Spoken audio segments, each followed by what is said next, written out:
இல்லை எத்தனை பேருக்கு தெரியும் தெரில, எனக்கு ஒரு 2012 மாதிரி ஒரு மேஜர் ஆக்சிடென்ட் ஒன்று நடந்துருந்துச்சு.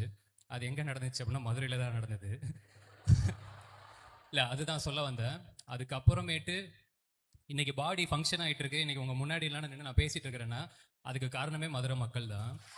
இல்லை இல்லை ஒரு இது செலிப்ரேட் பண்ணுறதுக்கோ அதுக்காக நான் சொல்ல. ஏன்னா ஒரு ரோடு ஆக்சிடெண்ட்டில் நான் என்னோட க்ளோஸ் ஃப்ரெண்ட்ஸை நான் இழந்திருக்கேன். அந்த டைமில் டாக்டர்ஸ் வந்து என்கிட்ட சொன்னது, ஒரு 5 மினிட்ஸ் ஒரு 10 மினிட்ஸ்க்கு முன்னாடி கூட்டிகிட்டு வந்திருந்தாங்கன்னா இப்போ காப்பாற்றிருக்கலாமே அப்படின்னு சொல்லி. ஆனால் எதுக்கு தெரில, இதுக்கு முன்னாடி நம்ம செஞ்ச நல்ல காரியமா இல்லை நம்ம அம்மா அப்பா செஞ்ச புண்ணியமான்னு தெரில. மதுரை மக்கள் தான் எனக்கு அந்த டைமில் டக்கு டக்குன்னு வண்டியிலேருந்து எடுத்து ஆம்புலன்ஸில் ஏற்றி எல்லாத்தையுமே அனுப்பிச்சு கொண்டு போய் சேர்த்து பார்த்துக்கிட்டது.